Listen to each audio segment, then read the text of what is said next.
제가 들려드릴 25번째 소설은요, 양 기자의 희망입니다. 양 기자는 제가 무척 좋아하는 작가예요. 그녀의 소설들은 저자를 안 보고 읽으면 여류 작가의 책이란 걸 절대로 알아차릴 수 없을 정도로 중성적입니다. 각 소설의 등장인물들은 양 기자가 말하는 신이 인간에게 내린 절망의 텍스트를 거부하는 시니컬함을 공통적으로 갖고 있어요. 나는 소망한다 내게 금지된 것을의 강민주, 모순의 안진진, 희망의 진우연도 그렇습니다. 희망은 1990년도 작품이에요. 읽다 보면 소설 속 인물들의 삶이 나의 삶에 전이 돼서 다 읽을 때까지 책을 놓을 수가 없을 겁니다. 양 기자의 대표적 연작소설 원미동 사람들이 있죠. 그 책 중 몇 개의 단편, 비오는 날이면 가리봉동에 가야 한다 라던가 한 마리의 나그네 쥐 등에 나오는 인물들이 다른 옷을 입고 희망에도 나오는 착각이 듭니다. 그건 양 기자 소설의 전체적인 분위기를 말해주고 있는 겁니다. 소설은 삼수생 진우연이 1인칭 나로 나오고요. 그를 중심으로 전개됩니다. 시간적 배경은 1980년대고요. 공간은 서울입니다. 그러면 이야기 시작하겠습니다. 나성여가는 서대문과 마포의 경계선 부근에 있어요. 진우연은 나성여가집 막내 아들입니다. 우연에게는 형 도연과 누나 수련이 있고 부모님이 있어요. 나성여가는 14개의 방이 있고 그중 내실과 뒷채 방 3개를 삼형제가 쓰고 10개의 방을 객실로 운영하고 있습니다. 여관이라고는 해도 시설은 여인숙과 다를 바 없었어요. 어머니는 이 여관의 주인이었고 아버지는 어머니의 눈치를 보면서 푼돈을 받아내는 세월을 살고 있었습니다. 아버지의 업무는 물쟁반 나르기, 술과 안주 가져다 주기, 연탄 갈기, 이불 빨래 할 때 커다란 플라스틱 통 안에 들어가 밟는 것 정도였습니다. 어머니의 고함소리, 잔소리, 짜증내는 소리, 악에 바친 소리는 늘 있는 일상이었고 이걸 겁내는 사람은 아버지뿐이었어요. 뽕짝 아줌마라는 사람이 있는데 그녀는 나성여관에서 일하는 42살 정도의 여자였고 출퇴근을 했습니다. 우연은 삼수생인데 대학에 갈 의욕이 없는 상태로 마음속으로는 이미 이번 대학 시험을 치르지 않겠다고 결정했어요. 그는 허세 부리는 사람들을 싫어했고 그렇게 많이 살지는 않았지만 미련 없이 세상을 사는 일이 힘들다는 걸 알고 있었어요. 그래서 모든 것에 어느 정도의 초연함이 필요하다는 걸 파악하고 있었습니다. 형 도연은 어머니의 자랑이었어요. 수재였고 마지덥게 진중했지만 대학에 들어가고 나서부터는 데모를 했습니다. 이제는 데모 수준을 넘어서 그쪽에서 거물이 되어가고 있는 중이었습니다. 형은 우연에게 너그럽고 자상했지만 자신의 신념에 대해 가족들에게 말하는 사람이 아니었고 어머니의 잔소리와 실망 섞인 분노에는 전혀 개의치 않았어요. 이 집안에서 가장 당당하게 어머니와 맞설 수 있는 사람은 누나뿐이었습니다. 고등학교 졸업 후 백화점에 취직했고 버는 돈을 집에 하나도 내놓지는 않았지만 현재 돈벌이를 하고 있다는 건 어머니와 대등한 위치일 수 있다는 거였어요. 어머니는 아버지한테 대여서 돈벌이에 무능한 인간을 사람으로 여기지 않았습니다. 우연은 형을 좋아했고 누나도 좋아했어요. 누나는 어려서부터 눈에 띄게 예뻤고 날이 갈수록 점점 화려해지고 자유로워져 갔습니다. 나성여관 10호에는 장기 투숙하는 노인이 있었어요. 늙을 만큼 늙어버려서 그도 한때는 어린아이였을 거란 사실이 믿어지지 않았어요. 노인은 방구석에 처박혀서 하루 종일 신문만 읽었습니다. 늘 목에 두르고 있는 털목들이 때문인지 그에게서는 냄새가 났고 10호실 문만 열어도 냄새가 났어요. 노인에게는 딸이 하나 있어요. 딸은 항상 월 초에 등기 우편으로 노인에게 돈을 보내왔습니다. 한 달에 한 번 우체국에 가서 돈을 찾아오는 게 노인의 유일한 외출이었어요. 그 돈으로 방값을 내고 밥을 대먹고 있었습니다. 어느 날 오랜만에 형이 집에 왔어요. 형은 누군가를 데리고 와서 방에 숨겨두었고 그 사람을 우연에게만 소개해 주었습니다. 그 사람은 말라깽이에다가 퀭하게 들어간 눈에서는 무시무시한 빛이 쏟아지고 있었어요. 이불 위에서 구부린 무릎을 피려고 하지 않았고 형은 그를 아기 다루듯 다정하게 얼르고 달랬습니다. 그는 몸을 떨며 무서워했고 칠성판이라는 단어에 집착해서 울부짖기도 했어요. 형은 그의 존재를 안채에 알리지 않은 채 뽕짝 아줌마의 도움으로 숙식을 해결하면서 데리고 있었습니다. 형은 그가 자기 때문에 이렇게 된 거라고 말했어요. 혼자 다 뒤집어쓰고 체포되었으며 혹독한 고문을 당할 때도 끝까지 버텨냈으므로 형을 포함한 다른 동지들이 무사할 수 있었다고 했어요. 풀려났지만 그는 온전하지 못한 정신과 몸으로 폐인이 되었습니다. 어느 날 한밤중 그가 발작을 일으켰고 유리창을 박살내고 밖으로 뛰쳐나왔어요. 투숙객들과 안채의 어머니 아버지까지 달려나왔고 그는 피투성이가 된 채 사람들에게 노출되었습니다. 형은 어머니 앞에 무릎을 꿇고 앉아 이 사태에 대한 변명도 용서도 구하지 않은 채 그대로 있었으며 어머니는 지칠 때까지 욕을 해댔어요. 형은 그를 병원에 입원시키는 게 좋다는 걸 알고 있었지만 돈이 문제였고 우연은 어머니가 돈을 보관해두는 것을 알고 있었어요.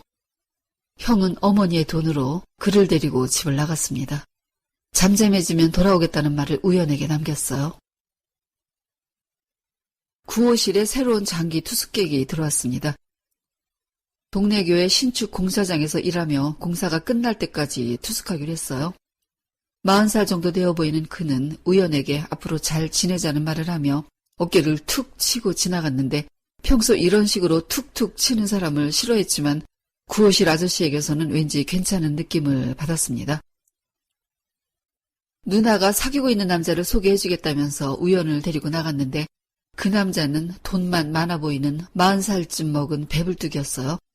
우연은 마음 같아서는 누나를 끌고 그곳을 뛰쳐나오고 싶었지만 그러지 못하는 자신의 용기 없음과 사내의 뻔뻔스러움에 대한 환멸이 겹쳐 뒤죽박죽이 되었어요. 우연은 집에 돌아오는 길에 누나와 심하게 다퉜습니다. 그 남자는 이미 결혼했을 것이며 애도 있을 거라고 누나에게 따지는 격렬한 싸움 끝에 정작 울어버린 사람은 누나였어요. 형은 집에 돌아오지 않았고 우연은 외롭고 쓸쓸했습니다. 그래서 이 기막힌 일을 구호실 아저씨에게 털어놓았어요. 아저씨는 남을 비방하긴 쉬워도 위로하긴 어렵다고 말하면서 누나를 외톨이로 만들지 말라고 했어요. 그리고 찌르레기 새에 대해서 말했는데 그 슬픈 울음소리를 가진 찌르레기가 자신의 별명이라고 했습니다. 공사장 한밭집 아주머니들이 밤이면 술 먹고 찌르륵 찌르륵 울어대는 자신에게 지어준 별명이라고 했어요. 우연은 그가 피부지처럼 정답게 느껴졌습니다. 그리고 얼마 후 누나가 집을 나가버렸어요. 우연에게는 집을 떠나기로 결심했고 다시 만날 때까지 계속 내가 보고 싶을 거라는 딱 2줄의 편지를 남겼습니다. 5월이 되었어요. 풍성한 목련들이 꽃잎을 떨구었고 세상은 환해져가고 있었지만 나성여간의 5월은 음침하고 폐가 같은 분위기를 풍기고 있었습니다. 외출해서 돌아오다가 멀리서 나성여간의 누추한 자태와 남루한 빛깔을 보게 되면 숨이 막혔고 금방이라도 늪속에 가라앉을 듯이 보였어요. 이 아름다운 계절에 방들은 밤이 와도 굳게 닫힌 채 열리지 않았습니다. 늦가을까지 계속 이럴 거였고 오다 가다 발이 묶인 투숙객들이 떨구는 푼돈을 헤아리면서 어머니는 한숨을 쉬었어요. 어머니는 며칠 사이에 많이 늙어버린 얼굴이었는데 그건 수입 때문만은 아니었습니다. 누나의 가출은 형이 이미 밟고 간 길을 무리 없이 이어지는 단순한 불행이라고 믿어질 만큼 처음 반응은 어머니답게 겉으로 화를 드러냈지만 조금씩 조용해지고 어두워져 갔어요. 그 부분을 읽어드리겠습니다. 나는 부모라는 존재가 가슴속에 얼마나 깊은 동굴을 지니고 있는지 미처 헤아리지 못한 것이다. 억세고 즐길 뿐 감정의 이입에는 철저히 무능하다고 여겨졌던 어머니는 봄을 탄다는 구실로 딸에 대한 회한을 숨긴 채 눈에 띄게 약해졌다. 아버지도 그랬다. 어머니의 압제가 느슨해졌으므로 다소 숨통이 트였을 텐데 표정은 멍했다. 어머니와 다른 점이 있다면 아버지한테는 이 모든 불행들이 어머니를 중심으로 일어났다는 생각으로 조금은 덜 괴로울 수 있다는 점이다. 어머니라는 중심에서 파급된 힘으로 일찍이 자신부터 불행해진 것으로 믿는 아버지는 시간이 흐를수록 여유 있게 아내를 살피고 보살폈다. 우연은 포기조차도 마음대로 되지 않는 세상, 음모와 휘장으로 뒤범벅된 이 세상에 대해 눈꽃만큼의 애정도 주고 싶지 않다는 생각을 했어요. 이 수렁에서 우연을 건져주려고 애쓴 사람은 어머니도 아버지도 아니고 지금 사귀고 있는 여자친구도 아니었고 바로 구호실의 찌르레기 아저씨였어요. 아저씨는 뽕짝 아줌마에게 우연과의 겸상을 부탁했고 우연은 거의 매일 저녁밥을 구호실에서 먹었습니다. 아저씨는 침착하고 단호한 성격이었는데 누나 사건이 일어났을 때 어머니를 진정시킨 것도 바로 아저씨였어요. 어머니는 신기하게도 아저씨가 하는 말대로 따라했습니다. 백화점에 사직서를 내게 했고 아버지를 시켜 누나의 친구들 집을 돌아보게 한 사람도 아저씨였어요. 나성여관에서 진짜 말다운 말을 하는 사람은 그밖에 없었으므로 아저씨가 무슨 말을 하면 다들 주목했습니다. 어머니는 그의 언어와 행동을 통해 오랜 경험에서 나오는 불길한 예감을 느꼈지만 그게 어디서 기인하는지는 알아내지 못했으나 우연은 그의 언어가 형의 언어와 닮아 있다는 걸 눈치챘습니다. 우연은 아저씨와 함께 기억을 더듬어 배불뚝이 40대 남자의 몽타주를 만들었고 누나의 사진을 여러 장 뽑아서 본격적으로 찾으러 다녔어요. 그즈음 교회탑 골조공사를 하던 인부가 추락하는 사고가 일어났습니다. 인부는 부상 후유증으로 평생을 누워 지내야 하는 신세가 되었고 안전시설에 돈을 아낀 교회는 책임질을 하지 않았어요. 아저씨는 교회를 상대로 데모를 시작하고 주도했습니다. 우연은 구호실에 들어갔다가 노트를 한 권 발견했어요. 그건 아저씨가 자신에 대해 쓴 일기 같은 것이었고 설명할 수 없는 끌림에 이끌려 꼬박 한나절에 걸쳐 그걸 읽었습니다. 찌르레기 아저씨는 태어나서 버려졌다가 양부모의 손에 키워졌어요. 이를 혹독하게 시키던 양부모는 둘 다 그가 10살 되던 해에 죽었고 의붓 누이들이 노골적인 학대 속에서 초등학교를 겨우 졸업하고 집을 나왔습니다.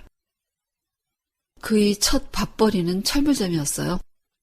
철물점 주인은 좋은 사람이었고 그를 통해 부모보다 타인이 더 따뜻할 수 있다는 소중한 체험을 했습니다. 거기에서 학교를 다니며 일을 했어요. 철물점 주인은 책을 좋아하는 사람이었고 읍내에서는 유일하게 월간 사상계를 정기 구독하는 인물이었습니다.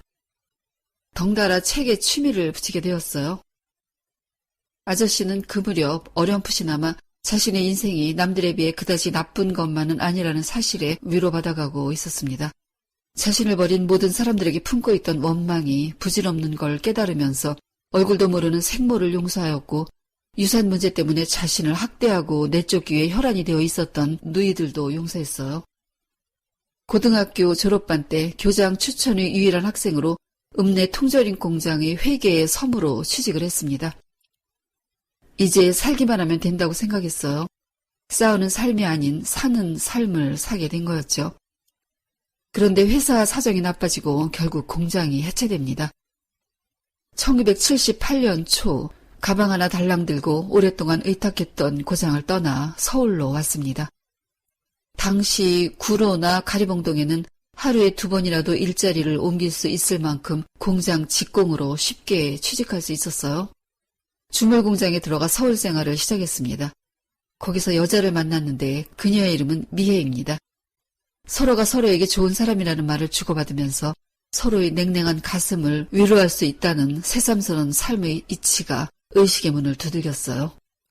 타인의 삶에 깊이 관여해 사는 것이 구원의 방법일 수 있다는 걸 깨닫는 시점이었고 그게 사랑의 시작이었습니다. 그들은 변두리 허름한 예식장에서 결혼을 했어요. 애정 넘치는 미혜의 보살핌은 그를 감격으로 몰아넣기에 충분했습니다. 그 지독한 공장 생활에도 불구하고 미혜는 한 번도 식은 밥을 내놓지 않았어요. 대충 먹고 대충 입는 데 길들여졌던 그는 이 충만한 행복으로 가슴이 터질 듯 했습니다.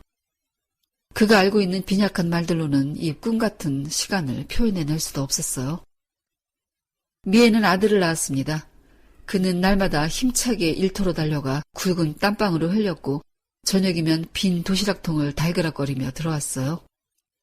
빛나는 삼중주. 이 견고한 행복 앞에서 그는 두려움도 느꼈어요. 그 두려움은 불행을 타고난 자들의 천성적인 방어 본능 같은 거였어요. 경제적인 어려움이 늘 따라다녔고 중동 취업을 결심합니다. 그는 미애와 아들을 두고 리비아로 떠났어요. 관광호텔 신축 공사장에서 일했는데 섭씨 50도를 오르내리는 한낮의 살인더위가 계속되었어요. 노무자들은 하루 24시간을 오직 노동하기 위해 존재하는 숨쉬는 기계처럼 일만 했습니다. 떠날 때 임신 중이었던 미애는 그가 보내주는 돈을 한 푼도 안 쓰기 위해 집에서 악착같이 부른 배를 안고 부업을 했어요. 돈 아끼지 말고 입맛 당기는 걸 사 먹으라는 그의 여러 번의 당부에 미애는 당신이 편지를 읽고 돼지고기 반근을 사다 구워 먹었으니 걱정하지 말라는 편지를 보내왔고 그는 웃다가 울면서 편지를 읽었습니다.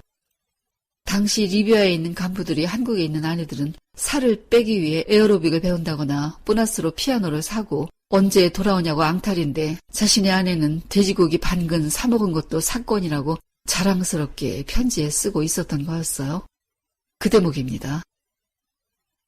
나는 점차 이 사회에 대해 의아심을 품기 시작했다. 똑같이 소중하고 다같이 귀한 목숨이 어떻게 취급당하는지에 대하여 나는 날마다 황과 열띤 토론을 벌였다. 내게로, 나의 가족에게로, 우리 모두에게로 끊임없이 질주해오는 고통의 실체가 무엇인가 나는 진정으로 궁금했다. 나는 지나치게 세상을 믿고 있었다. 인간의 존엄을 무시하는 저 비열한 무리들이 천박성에도 희망을 걸고 있었던 나였다. 비열함이 빚어내는 온갖 형태의 불행을 눈으로 보면서도 나는 인간을 믿었다. 세상이 저 혼자 회개하여 내 앞에 무릎을 꿇을 날이 오고야 말리라고 믿었던 이 어리석음. 1년 후 귀국했을 때 불행이 기다리고 있었어요. 미애는 조산을 했고 인큐베이터에 아이를 넣어야 했지만 이틀 만에 그냥 퇴원을 했습니다. 엄청난 비용 때문이었어요. 아이는 시간이 지나도 잠만 잤습니다. 아이를 치료하느라 있는 돈을 다 썼지만 결국 아이는 죽었습니다. 아이를 잃고 나서 그는 난폭해졌어요. 미애의 어리석음이 용서되지 않았습니다. 돈이 필요했고 그는 다시 중동으로 나갔습니다. 노동은 힘들었고 그의 편지는 예전처럼 한 장을 채우기가 힘들었고 미애의 편지도 차츰 건조해지고 있었어요. 연장 근무까지 마치고 귀국했을 때 미애는 집에 없었습니다. 이후의 시간들은 그의 일생에서 가장 끔찍한 게 되었습니다. 미애는 돈을 불려준다는 말에 투자했고 결국 사기당했고 그 돈을 찾기 위해 집을 나간 거였어요. 하지만 돈을 찾지 못한 그녀는 미안하다는 말을 남기고 자살을 했습니다. 경찰 간부인 이명출이라는 형사에게 사기를 당한 거였고 그 돈을 받기 위해 그를 설득하느라 몸도 마음도 망가졌고 결국 죽음을 택한 거였어요. 아내를 화장하여 한강 지류에 흘려보내면서 아저씨는 복수를 결심했습니다. 그리고 자신의 행동에 대한 자책감으로 힘든 날들을 보냈어요. 미애를 진지게 받아들이지 못한 자신을 용서하지 못했습니다. 그날부터 이명출의 뒤를 쫓기 시작했어요. 그러면서도 아들 성준을 위해 돈도 벌어야 했으므로 성준을 수녀들이 하는 고아원에 맡겼습니다. 성준 외에는 그의 삶에 거리낄 것이 없었습니다. 아저씨가 쓴 노트의 마지막 부분입니다. 점점 때가 오고 있다. 나는 그 작자의 꼬리를 보았다. 임가는 여전히 거들먹거리며 살고 있다. 임과 대면할 날도 멀지 않았다. 그걸 나는 온몸으로 느끼고 있다. 그럴 때면 움켜진 손등의 힘줄이 붉어지고 머리칼 한 올 한 올이 뻣뻣하게 일어선다. 기다리던 그날이 저만치 앞에 있다. 내 나이 40살. 얼마든지 생의 손이 계산서를 만들 수 있는 나이다. 나는 길고 지루한 꿈을 꾸었다. 악몽은 쉽게 부서지지 않는다. 나는 당당하게 악과 대면하여 싸울 것이다. 내가 할 수 있는 일은 내가 한다. 굶어 터진 것은 째야 하고 썩은 것은 내다버려야 한다. 나이 40살에 이르러서야 나는 겨우 그 간단한 진실을 깨달았다. 우연은 아저씨의 노트를 보고 난 후 매일매일 아저씨를 감시했습니다. 그가 들어왔을 때 그의 얼굴이나 옷에 피가 묻었는지도 살폈어요. 시포실 노인의 딸이 교통사고로 죽었습니다. 노인의 통곡과 푸념은 나성여관을 뒤숭숭하게 흔들어 놓았어요. 그리고 딸의 아들 노인의 손자 민구가 나성여관으로 왔습니다. 노인은 딸의 사고 보상금을 받았어요. 노인이 영악하지 못해서 실제 받을 수 있는 금액보다 훨씬 적게 받았어요. 그 돈으로 밀린 방세와 밥값을 냈습니다. 어느 날 노인은 우연에게 자신의 이야기를 했어요. 노인의 고향은 평양이고 부모님은 평양에서 제일 큰 건어물 가게를 했고 당시로서는 꽤나 자산가였다고 했어요. 인물이 훤했고 체구도 좋아서 동네 처녀들이 숨어서 훔쳐보았다고 했습니다. 그는 평양 고보의 배구 선수도 했을 만큼 활동적인 청년이었어요. 결혼을 했는데 처갓집도 장사를 해서 양쪽 집이 여유 있으므로 결혼식은 아주 화려했습니다. 연년생으로 남매를 낳았는데 6.25 전쟁이 났어요. 그때 아내는 셋째를 임신해서 만삭이었습니다. 부모가 그를 남쪽으로 피신시켰고 잠깐만 피했다가 돌아오면 될 것으로 알았지만 그게 영영 이별이 되었어요. 그는 달랑 혼자 남쪽에 남아 사느라 고생하다가 40살이 되어서야 떠돌이 여자를 아내로 맞이했습니다. 그때 물 한 사발이라도 떠놓고 결혼식을 하라는 주변에 말이 있었지만 노인은 거절했어요. 2번 결혼하고 싶지는 않았어요. 남쪽에서는 잠시 몸을 의탁하는 것일 뿐 자기는 북의 처자식에게 돌아가겠다는 희망을 갖고 있었습니다. 딸을 낳았고 딸이 10살 되던 해에 아내가 죽었어요.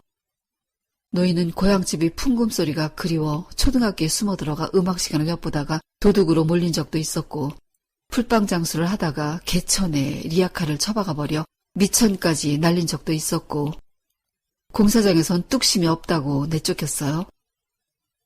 그는 대청마루에서 풍금을 연주하고 아름다운 아내의 배용을 받으며 가게로 출근해 머지않아 자기 것이 될 재산을 관리하던 그 시절에서 죽어라고 벗어나려 들지 않았던 거였어요. 풀빵을 굽고 있다가도 이까짓 거나 구워서 몇 푼을 벌 것인가에 생각이 미쳤습니다. 휴전선만 뚫리면 대지 200평짜리 고래등 같은 한옥이 내 집이고 창고에 산처럼 쌓여있는 명태랑 미역이 다 내 것인데 풀빵 장수가 말이 되는가 싶었어요. 딸이 성장해 여공으로 월급을 받아오기 시작하면서 노인은 본격적으로 딸한테 기대어 살게 되었습니다. 그러나 딸은 딸대로 불행했어요. 백수건달을 만나 아들 민구를 낳았지만 민구가 자라면서 정상이 아닌 걸 알고는 식모살이를 하면서 악착같이 돈을 모았어요. 하지만 건달 남편은 그녀의 돈을 빼앗기 위해 온갖 짓을 다 했습니다. 그녀는 남편이 폭력에 시달렸고 아버지에게 돈을 보내야 했고 장에 있는 아들을 지키느라 혼신의 힘을 다해 살다가 간 거였어요. 노인은 조금만 참았으면 통일이 되었을 것이고 그렇게 되면 평양이 많은 재산으로 딸 하나쯤은 호강시킬 수도 있는데 그걸 못해주고 보낸 걸 되풀이해서 이야기했습니다. 노인은 우연에게 비밀스럽게 자신이 러시아를 거쳐 평양에 갈 계획임을 알려줬어요. 지금 여행사와 계약을 마쳤고 대금을 다 지불했다는 말도 했습니다. 우연은 누나를 찾아냈어요. 누나는 선호 아파트에 살고 있었습니다. 누나의 집은 호화로웠고 그걸 누리는 누나의 태도는 자연스러웠어요. 우연은 동네의 소문대로 누나가 부자의 첩노릇을 하고 있으며 그 외에도 낮에는 여러 남자를 집에 끌어들이고 있음을 확인했어요. 누나를 설득해 집에 데리고 갈 수 있을 거라고 생각했지만 그건 불가능하고 상관없는 소망처럼 느껴졌어요. 우연은 누나를 못 데리고 혼자 집으로 돌아와서 방에 들어가 눈물을 쏟아냈습니다. 찌르레기 아저씨가 새벽 기차로 서울을 떠난다면서 우연에게 이별을 알렸어요. 이제 아저씨가 임용출을 곧 죽일 거라는 예감이 들었습니다. 신문이 오면 달려나가 기사를 살피고 뉴스를 보았어요. 조간을 살피고 석간을 살피고 시간별로 나오는 뉴스를 다 보고 신문과 뉴스에서 해방되는 밤 11시가 되면 창백한 얼굴로 잠자리에 들었습니다. 그러던 어느 날 드디어 신문에서 임용출이 자기 집 앞에서 칼에 찔렸다는 기사를 보았습니다. 이후에 다시 신문과 뉴스를 살피는 날이 계속되었어요. 범인이 잡혔다는 기사는 계속 나오지 않고 있었습니다. 시포실 노인이 사기를 당했어요. 러시아로 보내준다는 여행사 직원이 사기꾼이었던 거였습니다. 딸의 목숨과 바꾼 돈이 이제 한 푼도 없이 사라진 거였어요. 노인은 넋이 빠진 사람처럼 집을 자주 비웠고 어느 날인가는 우연에게 걸어서 판문점을 건너갈 수 있는 방법이 있다는 말을 했어요. 자기처럼 다 늙은 노인이 북한으로 걸어 들어갔다고 총질을 할 리는 없다는 거였습니다. 노인이 집을 나가 열흘 넘게 돌아오지 않았고 우연은 민구를 돌보는 게 일이 되어버렸습니다. 늦은 밤 민구에게 이불을 덮어주고 잠든 그의 얼굴을 가만히 들여다보면 마음이 착잡했어요. 누나는 그 사이 아파트를 떠났고 수소문에 찾아가 보니 술집에서 일하고 있었습니다. 짙은 화장과 약에 취해 풀려버린 눈으로 우연을 대했고 집으로 가자고 잡아당겨도 마른 풀처럼 손에 잡히는 게 없었습니다. 누나는 이제 현실 속의 사람이 아닌 것처럼 보였어요. 우연은 그를 막는 술집 남자들에게 욕을 해댔고 달라붙었지만 심하게 맞았습니다. 피투성이가 되어 집으로 돌아와 한동안 알아누웠어요. 누워있는 동안 가을이 깊어졌습니다. 뽕짝 아줌마와 민구가 그를 돌봐주었어요. 이제는 민구가 안 보이면 마음이 불안했습니다.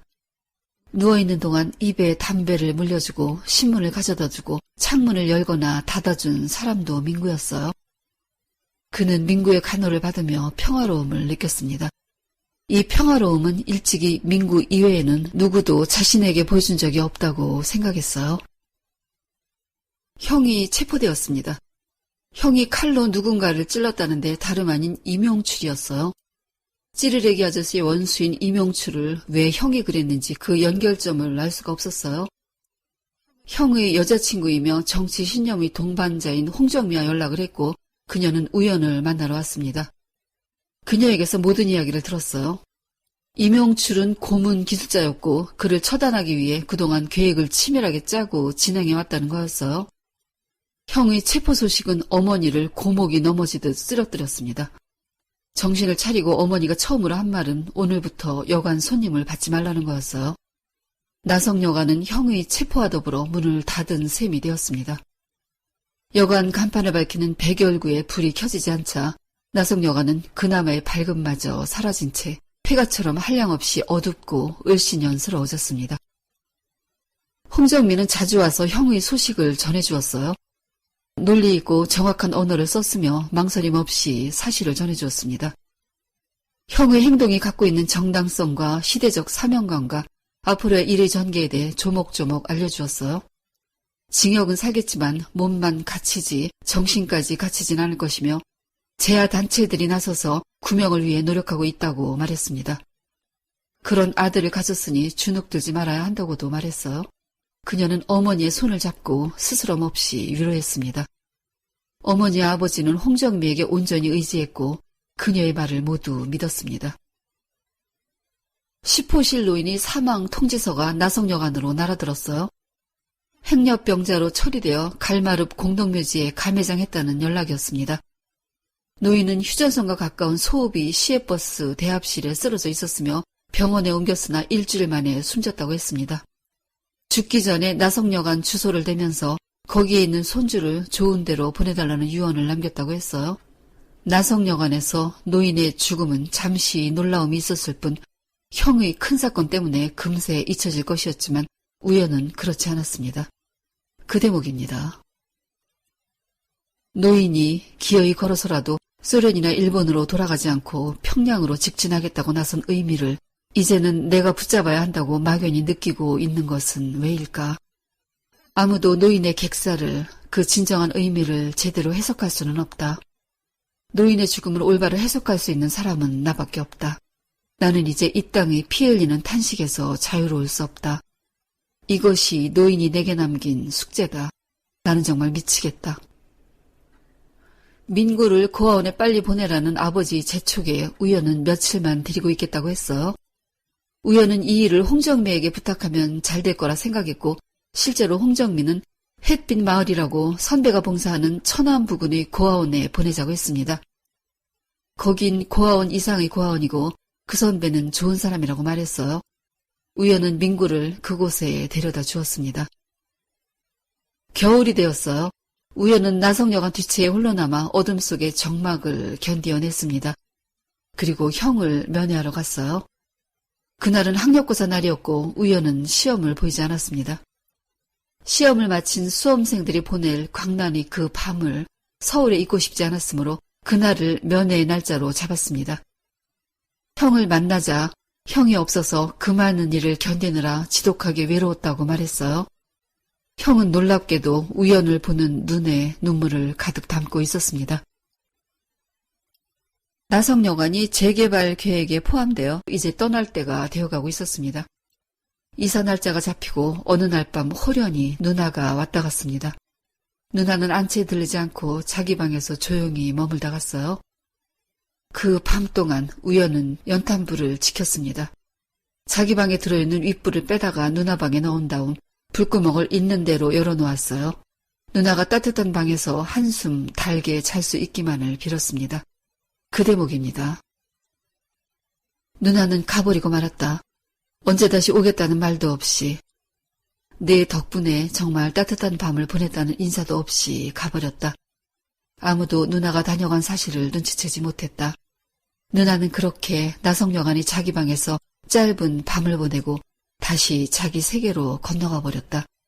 그것은 마치 날개옷을 잃어버린 천사가 밤에만 별빛을 타고 하늘나라에 다녀가곤 했다는 동화 속의 이야기처럼 슬프고 허망한 만남이었다. 하지만 난 누나를 미워하거나 원망하지 않기로 했다. 누나는 나성여관을, 나를, 우리 가족을 여전히 사랑하고 있다는 걸 그렇게 보여준 것이었다.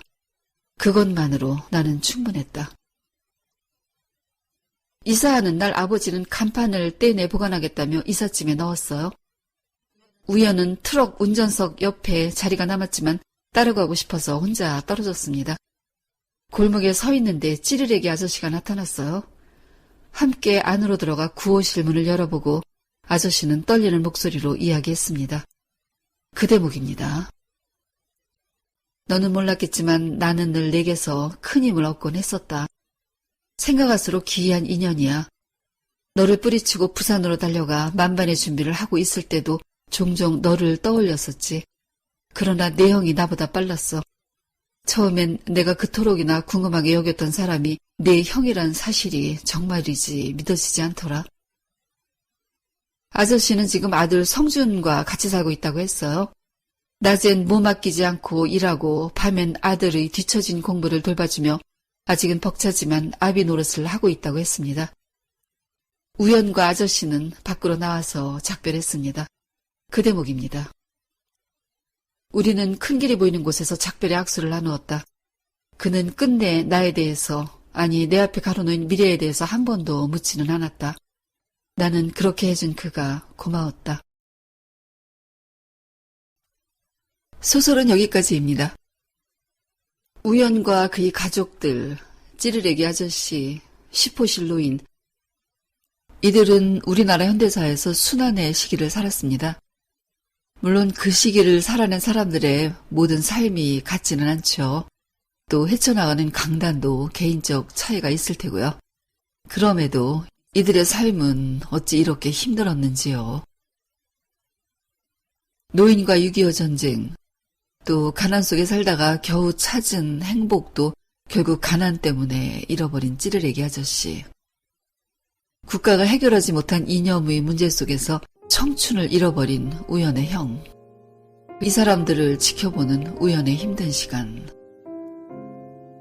세상의 모든 사람들의 삶은 다 다릅니다. 찌르레기 아저씨의 아내가 마음 먹고 돼지고기 반근을 사 먹을 때 미움과 취미로도 채워지지 않는 외로움에 낯간지러운 앙탈을 부리는 여자들. 이런 패턴은 지금도 계속되고 있습니다. 젊어서 고생은 사서 못한다. 굳은 땅에 물고인다. 그 고생, 그 굳은 땅 속에 묻힌 기막힌 사연들을 경험해보지 않은 사람들이 쉽게 말할 때 그거야말로 코미디죠. 화상 흉터 있는 사람 앞에서 얼굴의 기미를 걱정하는 건 실제로 아주 흔한 일이니까요. 그렇다고 격리해서 살 수 없으니까 세상에 대한 분노는 결국 자신에 대한 분노입니다.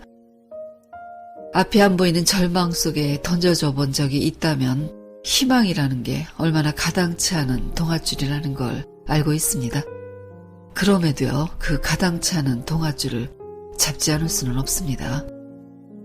그러나 밤은 오고 다시 아침은 어김없이 오죠. 절대 일어날 수 없는 일이 일어나는 것처럼 절대 오지 않을 것 같은 행운도 분명히 어디엔간 있습니다.